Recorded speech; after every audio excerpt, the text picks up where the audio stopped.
Are you curious? This is Angy Stewart from InnerLight and Kardec Radio. Today we are going to talk about the difference between pain and suffering. Are they the exactly same thing? To know about it and many other subjects, please subscribe to our channel, click the bell, and if you like this video, you will be helping us a lot. Have you subscribed already? Please, come on, click. Okay, let's go. So what is the big difference between pain and suffering? First of all, what is pain? Think. Is pain good or not? Did you think about it? You're probably saying pain is bad. No, it's really bad. Who wants to feel pain? Nobody wants to feel pain. Yes, you were right. But pain is actually good. Why? Just to let you know, pain is actually a reflection of something wrong in our body.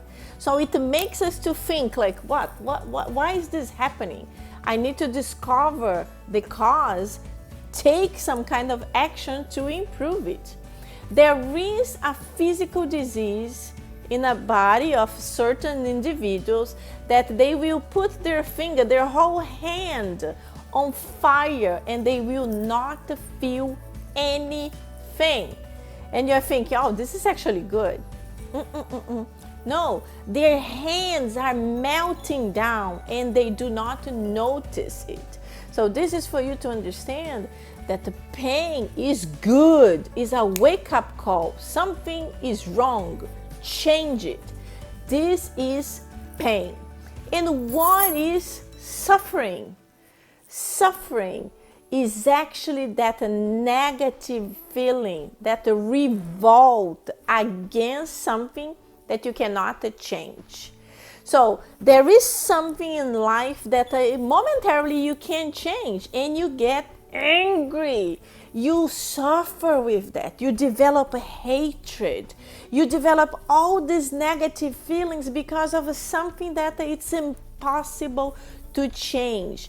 And there are lots of consequences. We all know that the negative feelings that we cultivate within our mind transfer to our physical bodies.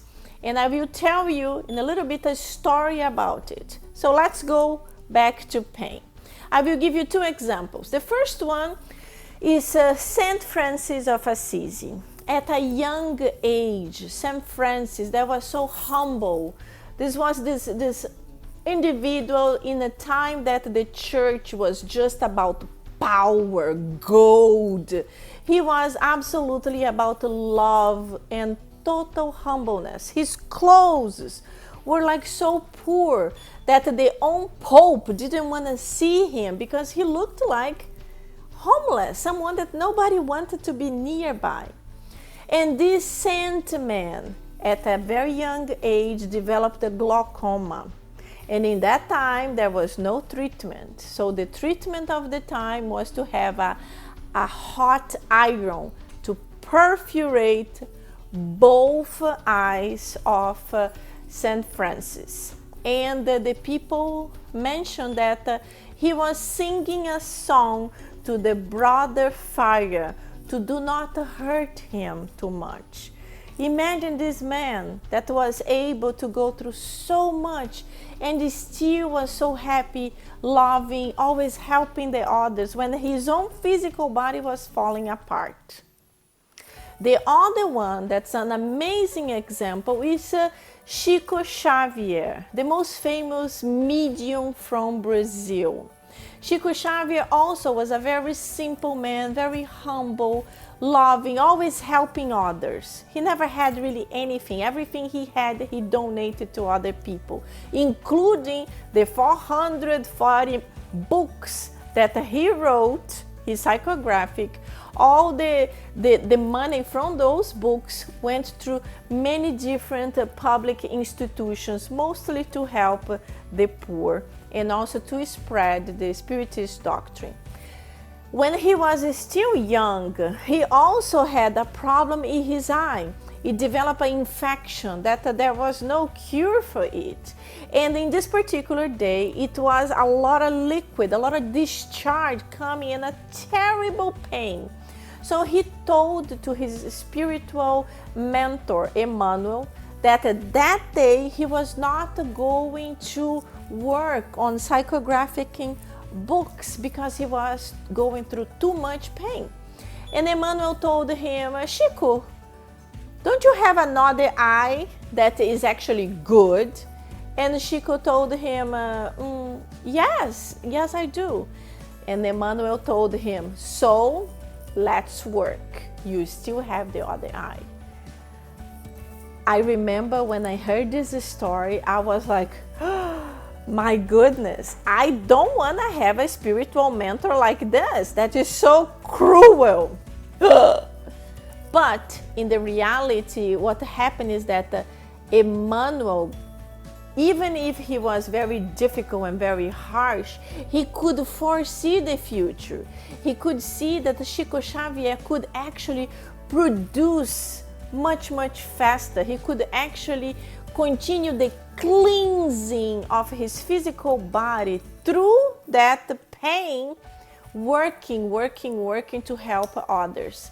And this is exactly what Chico did. He went to work. He went to help others. So these are examples of people that they were still positive, they were still good, understanding that they had to go through that momentary pain, that momentary difficult, but it was gonna pass somehow. And they were still able to see beauty. They were still able to help other people, even if they were going through very hard time. This is pain. Now an example of suffering. There is a Spiritist center in Brazil that there are mentors that you can actually have like some kind of consultation.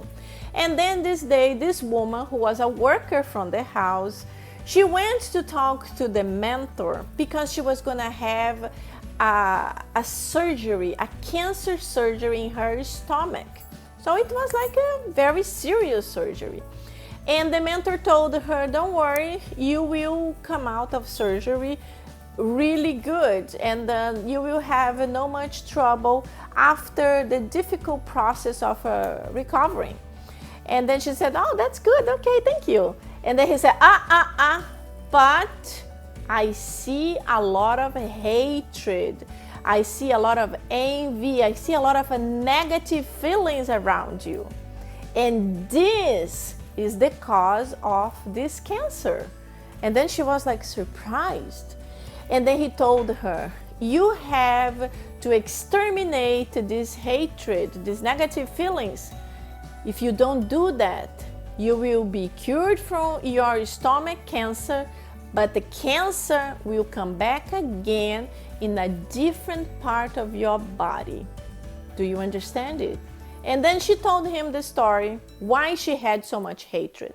She said, my brother died. I took care of my sister-in-law. She had no place to go. I brought her to my house. I gave her shelter. I gave her food. I helped her to get a job.